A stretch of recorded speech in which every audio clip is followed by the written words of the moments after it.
welcome Sven Christian Andre and Daniel Neuberger on stage. Please come on stage. An applause.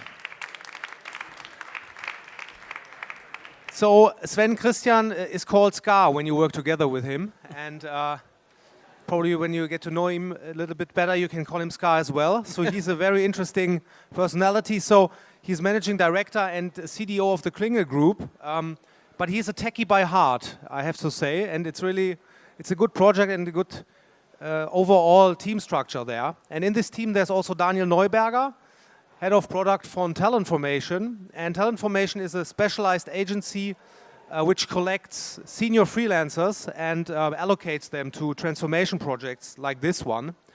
And the talk the two will give you now is kind of a sequel. So in 2019, we had a talk from Scar and Michael Wegner, how they started this implementation project. And now it goes into the next stage. And I'm very interested what you will present us. Thank you. So the stage is yours. Thank you, Stefan. So, thank you. Welcome. My name is Sven, and 2 years ago we did a talk called Taming the Corporate Beast.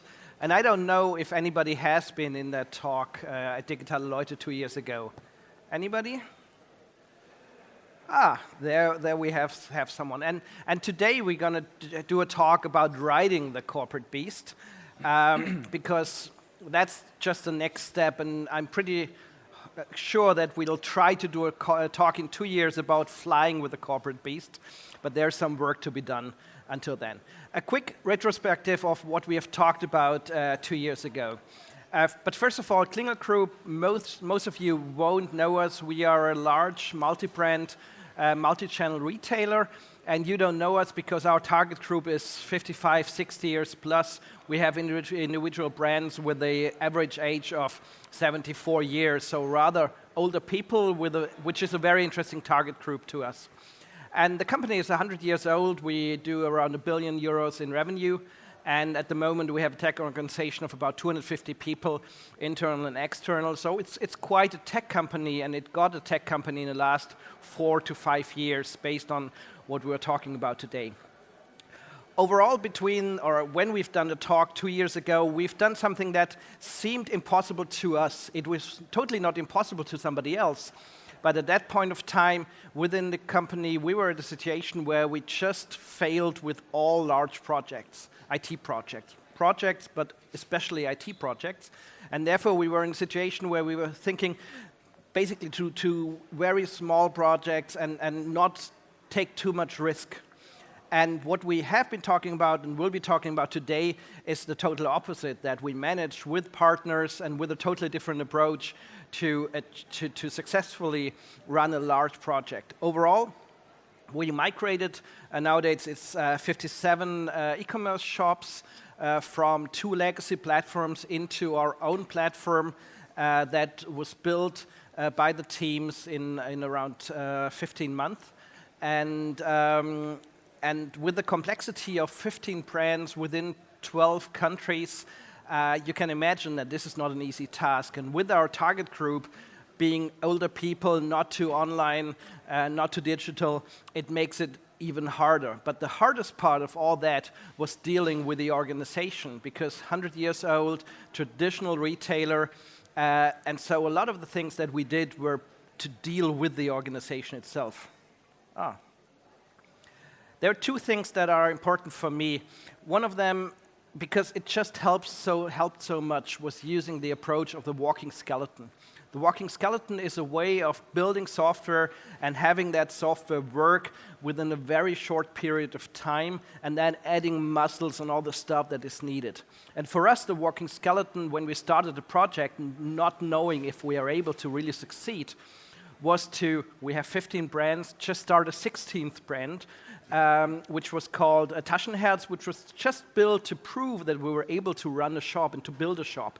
And after 3 months, we had that software running, we had that additional brand using the new shop, just with very little functionality, but it provided stakeholders really an understanding of where we are over there. And we are using the walking skeleton, and then just 6 months later, we started with the first real brand of our portfolio, but all through these 6 months, everybody could see where we are. And we're using the walking skeleton method at the moment again to replace all the back-end systems and have the same way of working software. The other thing that we have been doing, and Bene of Blume 2000 has been talking about that in regards to Otto and Bräuninger, is the customer-centric verticalization. What does that mean? First of all, customer-centric means that we try to do every decision in product design based on customer research, based on a very good understanding of customer, and not of stakeholder experience or whatever. And the verticalization part is that we've separated the systems and the digital organization that creates these tools into these vertical teams that have everything they need. They have data scientists, software developers, product managers, and so on. And they are responsible for an individual step within the customer journey. So for example, there's one team that's just responsible for checkout. And the important thing is that they can do anything within the checkout without talking to somebody else. They neither need to talk with somebody on a database team because they own the database, and they don't talk to somebody in the front-end team because they own the front-end, and they also don't need to talk to somebody of another team within the organization. And the important part, especially in a very traditional organization like ours, was to protect these teams from external agendas, the classical decisions by the highest paid person's opinion in the room, and so on. So the only thing that we allowed to go into these teams were the product vision, the company vision, the product strategy, the company strategy, and of course access to clients, access to research, access to being able to really test stuff with the clients. But even I, basically leading those teams, was not allowed to add feature wishes. And I mean, Sven, you've been part of that. I think I never really put in feature wish or requirements into these tools, and that really empowered these teams. And the starting point for what we've done at that time is a theoretical model named the model of the 3 horizons, which basically states that for a company to grow, it must work in 3 different horizons. One is the horizon 1. This is where you know your customers, you know how to earn money, and you just need to be extremely efficient within all this knowledge because you know everything, and this is the only horizon that you really earn money in. And the second horizon is where you start modifying the customer structures, potentially your business models, adding services and stuff like that. And this is still very close to your existing business, to Horizon 1, but it's experimental, so you do not earn money in that area.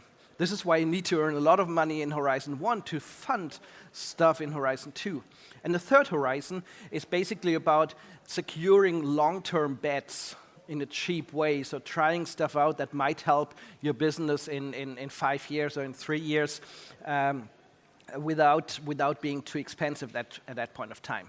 And when that model was created, they put some timelines on it, like 12 to 18 month time frame for Horizon 1 and 18 to 36 months for Horizon 2. Things speeded up in the past. So nowadays, I would really say that we have about 12 months where we really know how to monetize stuff with clients and how to make sure that we earn enough money to invent.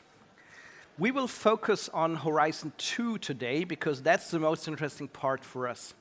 At the same time, we did a lot of work within Horizon 1, just optimizing our existing platform, adding new interfaces like, for example, the app, optimizing for other product types and stuff like that. But this is all based on everything we already know in our existing business model, existing monetization structures. So it's just optimization. But it's just not enough because we know things are changing when we need to make sure that we change our business models over time. And now we go into the unknown. And the unknown is where different approaches of work are feasible. And this is what we're talking about today, which is Horizon 2 and prototyping and all that stuff.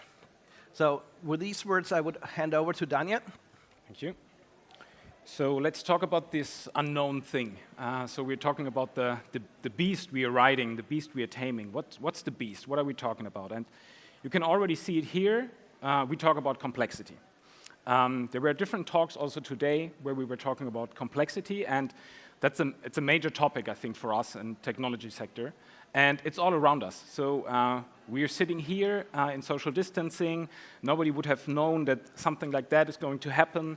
And we're living in really crazy times. So things are changing very, very fast. And the complexity trap really means that it's unpredictable. So cause and effect, we can't see the relationship between them. So we don't know what's happening next. And you can also see it in the big things happening in the world. Oh no, wrong side. You need to press the big button. On the big one. Thank you. So we can see it with the big things happening. So this, for example, is a robot dog used in Singapore to enforce social distancing. This is kind of crazy. Just imagine you travel back in time and you tell yourself 2 or 3 years before that something like that is going to happen. I'm not sure if you would have believed yourself. But you can also see it in the small things happening. And here's a personal example from my son, because this is my son's wish list for Christmas. And he pinned it to our fridge. And the funny thing, what he did is he copied the URL to the present he wants by hand onto the wish list. So I think that's quite cute. But it's also astonishing, right? So what is happening? I have never done this when I was smaller. So what is happening? So we see this complexity taking different shapes in an unpredictable way everywhere. And this is also the major concern of our transformation. So for us, transformation is not transforming towards a certain state. So we're not saying like we transform to be a Scrum organization and then we are done because Scrum is the solution for everything. We know that things are changing really fast and there is no end state we're looking for. We know that we have to adapt to change, to constant change. Therefore, we think transformation is a journey, not a destination. And when we think about something like that, we think that a static set of practices, like Scrum, is not enough to face a kind of complex situation like the current situation is for us. So we need something different. Because maybe you all heard of that before. If everything you have is a hammer, everything looks like a nail, right? So you have one tool, and then you try to solve everything with this one tool. So therefore, we do principles over practice, because principles are a much bigger entity. Principles help us to understand the problem, and it's not limiting us to one certain practice, maybe. There's a really nice article by Barry O'Reilly. I would recommend to look into that. So what are those principles we have created for ourselves? I will go into that in detail. But at first, when we talk about Horizon 2, what's the challenge of Horizon 2? In Horizon 2, the teams are trying to create really new products, new product experiences, which are better than the status quo. And that's a big ask for the teams. It's a really difficult thing to do. And when you have a look where those practices come from to build completely new products like design thinking or lean startup, you can see that those practices are not dealing with the constraints in really large organizations. So when you have a look at the book or whoever invented that, you see that those teams using that, they're really free. There's not the big constraints maybe we have in a bigger or larger organization. That means in order to bring something like that to Klingel, we need to look into that in detail. So the challenge for teams outside larger organizations, the challenge is huge, right? Find a better product than we already have, but it's the only thing. It's the major thing for them to do. It's really difficult, but they can really focus on that. This is what you can see here. But the reality of our teams looks really different, because there's also the stuff happening in Horizon 1. They have to take care about the different domains and the different verticals they're in. They're optimizing the current business. There's lots of responsibility for the team. So it's really, really tough for them to do both things at the same time.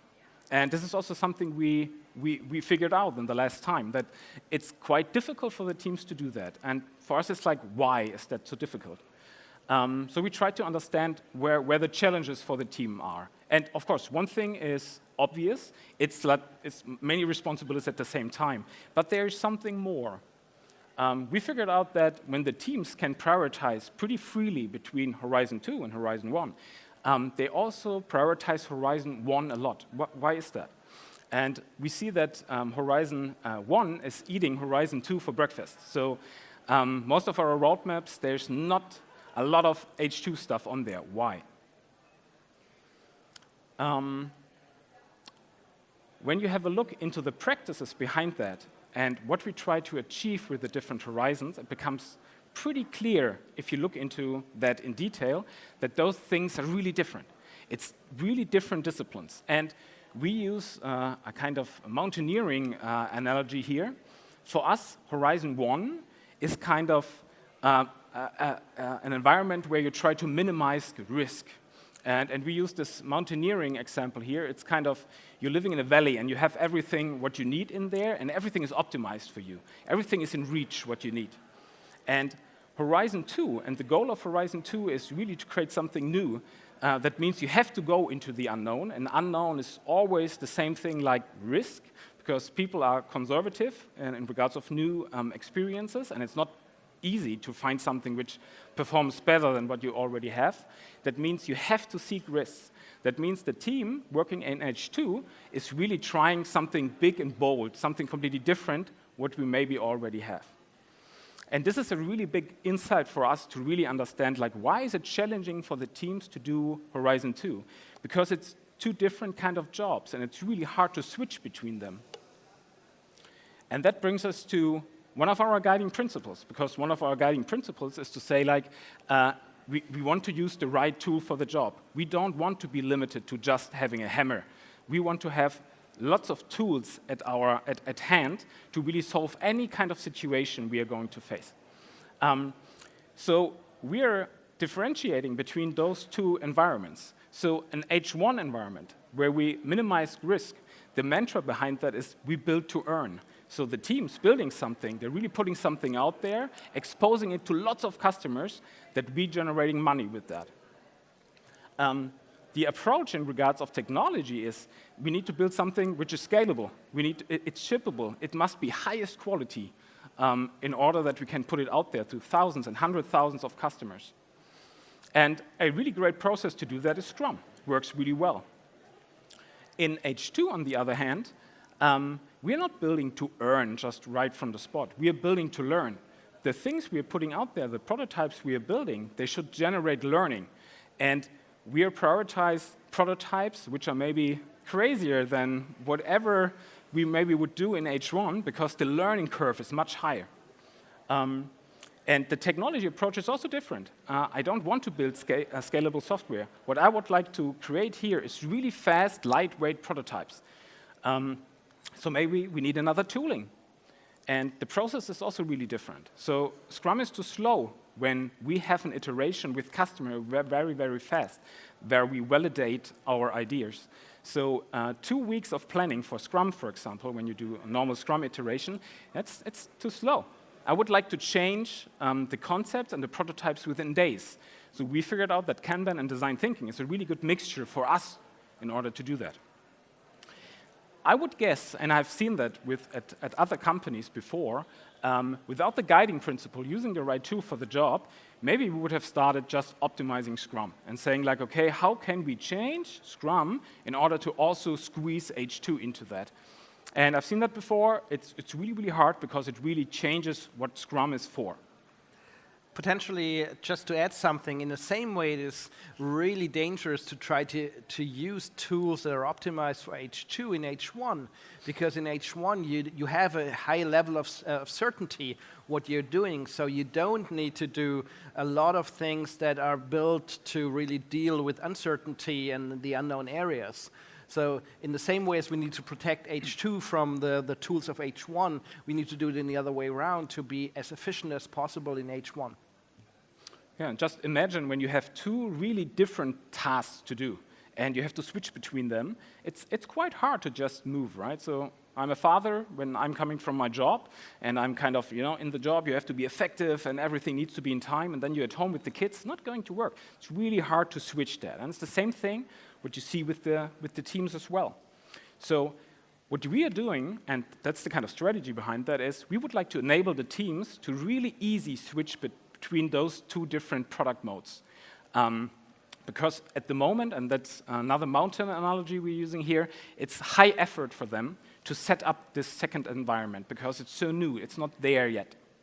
So basically, what we do is, this is kind of the picture we have, right? So Horizon 1 is kind of on the top of the mountain, and in the valley you have the team. And they now have time in their roadmap, they prioritized it to do Horizon 2, but it's really hard to get there. So maybe they say we do it for the next 2 weeks or something, but it's quite hard because they just need the 2 weeks to set this thing up because it's not there yet.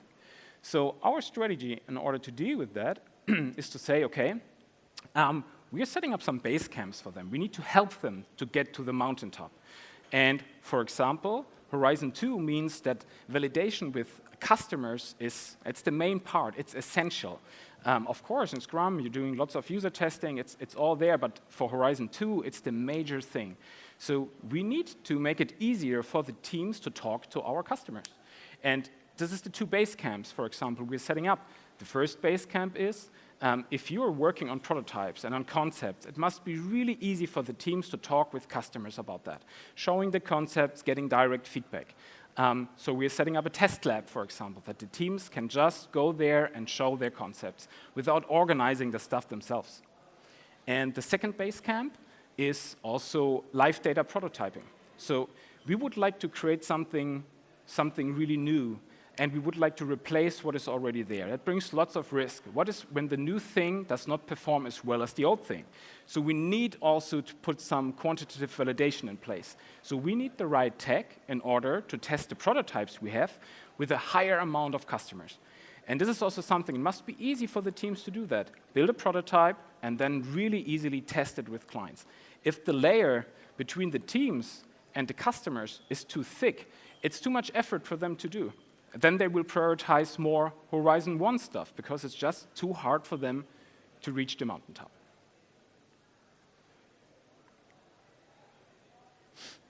A second guiding principle here, which helped us in our decision making, is the separation of concerns. So how can we help the teams? Of course, everyone is talking about empowered teams, but teams do not empower themselves. We need to help them. So we figured out that we need to help them in order to give them the right processes, the right structures. We need to support them in order to do H2. But how are we doing that now? And this build-up of technology, the right technology to do the prototyping tests, the right organizational structures, who's going to do that? Should that be something which is in the responsibility of each team, or how do we do that? And what we were pretty clear at the beginning is we don't want to have teams who are doing either Horizon 1 or Horizon 2. So we don't believe in innovation teams which are running kind of independent from all the other teams. We don't believe in that. We would like to have teams who can do both, and they can switch between both like they want. So we said, like, okay, how can we do it? How can we build up these capabilities? So we decided to say, like, okay, for a short time, we are going to detach Horizon 2 and Horizon 1. We're bringing a temporary enabling team for Horizon 2, and those teams, or this team, is going to start doing the first experiments, building up the test lab, building up the technology, building up all the organizational structures in order for the other teams then to follow that. It's kind of with mountaineering, it's kind of the team who goes to the top of Mount Everest the first time. It's extremely hard, dangerous, but after that, maybe it's clear what route to take, maybe there's already a base camp with snacks or something, so we are going to reduce the effort. And we're bringing this team up in order to do that our other teams can follow that and can switch between both of those product modes very, very easily. So those two concrete examples of our guiding principles, I think it shows a little like if we would only optimize on the practices we use, I think we would have changed things here. I think it would be really, really different. But there's also another level where we can use guiding principles in order to influence our decisions. And let me come back to the complex situation we're in, the beast, right? Because the beast is mainly triggered by technology. Technology is the thing which is changing so fast, and the whole world is kind of astonished of what's happening. And we are all in this business. So that means we as creator, designer, builder of technology, there's lots of responsibility on our side because we have influence on this complex world. The technology and the things we are building is influencing societies, it's influencing the user base we have. It's really huge. And just compare our profession maybe with other professions out there. Let's say a barber. The influence of a barber out there is much, much smaller than the influence we have, right? So therefore, we think that guiding principles are also really important on an even higher level than on the operational side, what we have just seen here. From talent formation side, for example, we are really a kind of principle-based organization. For us, it's really important why we do things. We would like to put something good out there. We would like to do something good. We would like to be a positive force to the world. And we don't think that just optimizing on practices is bringing us there, because then we just optimize and use the most trend practices out there, instead of really concentrating on the fundamentals, on the values and the principles we are using. And this is also what makes us really proud working with SCA and the organization, because we can influence a lot here. And we were talking about Horizon 1 and 2 here. So let's talk about the third horizon, the more strategic part. First of all, potentially coming back to the original model again and explaining why we must not have a team for Horizon 2 and one team for Horizon 1. The real challenge within this model of horizons is to being able to transfer stuff that we identified as potentially being successful in Horizon 2 into scaling and really providing the monetization for the next iterations in Horizon 1. And so and also within the organization, we don't want a future team and an existing team or whatever, but it is really part of all the development and product teams to work and think in these different horizons and imagining a route to really integrate what they have found out in Horizon 2 into the real products for the whole client base in Horizon 1. And another thing that is important for us is that the overall, I talked earlier about the overall vision and strategy of the company. This is the link between these different horizons to make sure that what we are doing in Horizon 2 or Horizon 3 still fits perfectly well to the overall power and strategy of the company. For us, it's really improving the life of the best agers. Best ager is a German word which sounds English, but which is about people 55 years and plus. So everything we do also in Horizon 2 is not just to increase something in e-commerce or retail or whatever, but really targeting this aim. And so we've done Horizon 1. We have a software platform where we can really easily optimize our existing business, add an app and stuff like that.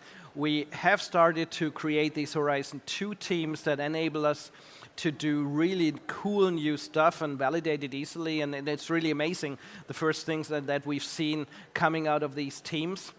And now, while these guys are working, of course, it's it's really important to make sure that we do not forget Horizon 3, because our overall business model that we use today and that is efficiently optimized in Horizon 1, that is extended in Horizon 2, might just fail based on the complexity of the world, the changes in the world, in the future world. And that's why it's so important for us to make sure that we secure these long-term bets in Horizon 3, still based on our vision, on our mission to improve life of the best ager.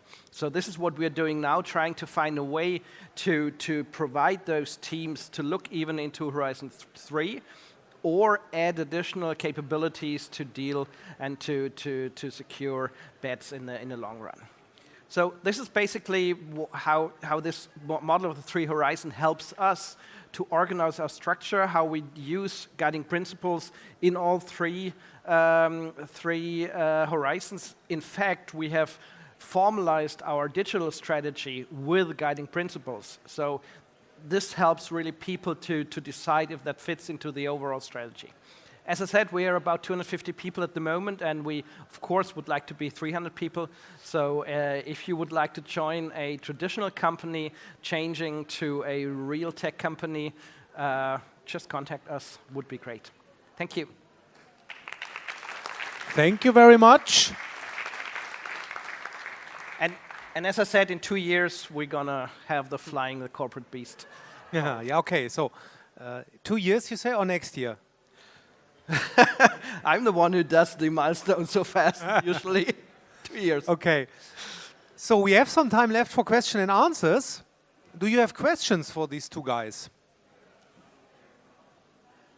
If not, I would start with one. So I made some notes, and there was one thing you talked about, Daniel, that you said between Horizon 1 and Horizon 2, that you use other techniques there. That for Horizon 1, you use sometimes the Scrum methodology, or most of the time it works fine.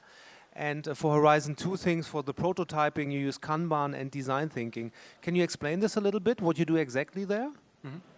So what we have done is with the setup of the test lab, where we talk with clients very regularly, this is the kind of anchor for how we do our iteration in regards of design thinking and Kanban. Just imagine we are building a prototype and we expose it to clients. Doesn't matter if it's kind of in a test lab, so it's a one-to-one situation, or it's maybe one-to-n because we put some traffic on it. We are gathering feedback extremely fast, and we would like to change based on that immediately. So with Scrum and planning an iteration, maybe planning the next sprint or something, that's kind of a limitation to it. And the interesting thing is with design thinking, it's really adaptable to Agile. It's really adaptable in regards of timing. So the shortest design thinking iteration I ever did is 1.5 hours. It's quite fast, including user testing. And the longest was 9 months, which is too long, but it's really adaptable. And therefore, it helps us really to create an own iteration. And then we are in an iteration where we build stuff, we test it with clients, we get the feedback, we build the feedback in until we got something where we say, okay, that's really nice. The signals we are getting back from the clients are really good, and then we can improve from there. Does it make sense? Yeah, that makes sense. And with the H1 topics, you don't use this technique, or how do you separate that? Yeah, design thinking is not used in the Horizon 1 context. You can do it. That's the interesting thing. So the teams did some stuff. They also did some workshops, and they have used in these workshops, for example, design thinking techniques. But it's really hard then to take the stuff which is coming out there. It's cool prototypes, it looks interesting, but to bring this into something you can really develop and bring into our platform, it's not going to work. So therefore the separation. And we have totally different ways of testing stuff in Horizon 1 because we can easily just modify the shop, do an A/B testing as we've seen earlier, while in Horizon 2 we really need to do very rough prototypes and so on, and it's so far away from the existing user flow or whatever that we cannot test it in the existing systems. Okay, that makes sense. So are there now some questions during the discussion? Yeah, please come here to the front. There's the microphone. And then you can ask.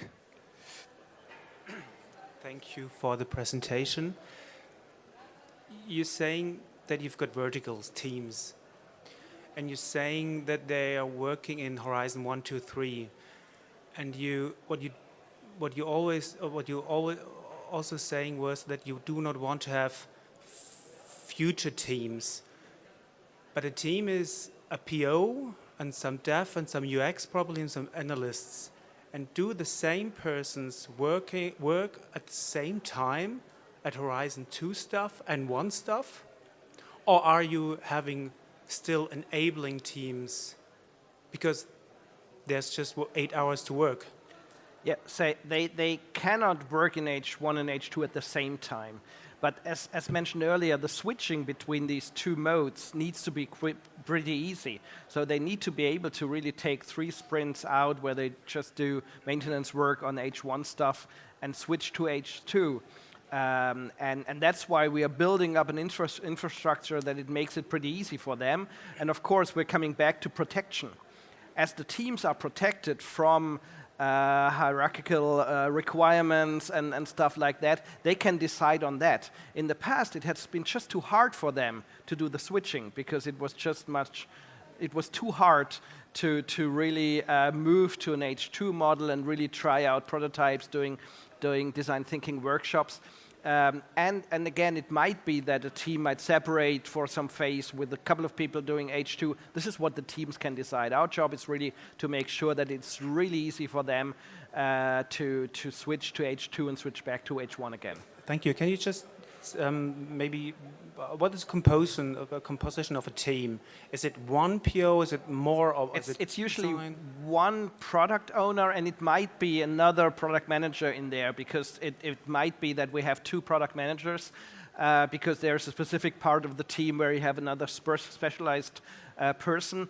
Then you have developers. You always have data scientists within a team, and you always have UX UI within a team. And you might have some subject matter experts within the team too. That depends on what kind of team you have. And then we have external folks that enables the team to use tools like or approaches like design thinking, which are not part of the team in the long run, but which enable the team. And then of course there's a coach also within the team.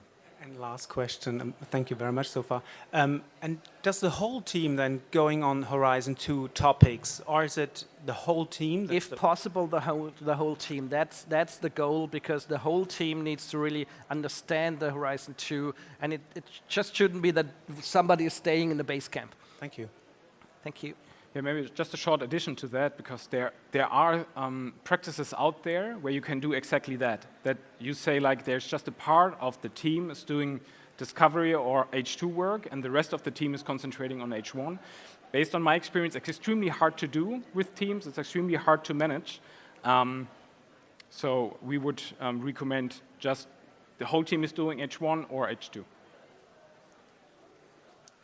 Thank you. So we would have time for one last question.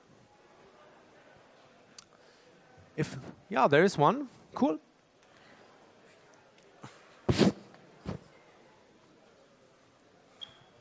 Hello, thank you for the talk. I have a pretty short question. My name is Stella.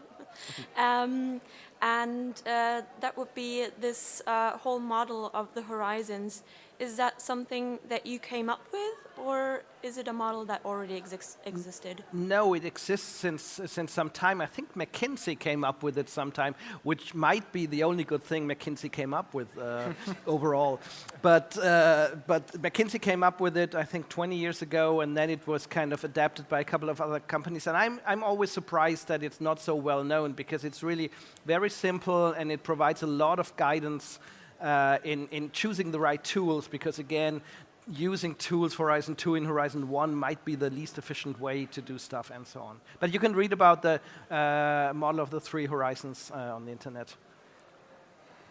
Thank you. Thank you. Thank you. Okay, so thank you very much to guys. I just wanted to point to one more URL beside your next level commerce. It's produktbezogen.de. It's a blog from Daniel on product management stories. It's very interesting, so you can have a look there. So thank you very much, guys. Thank Thank you. you. Applause.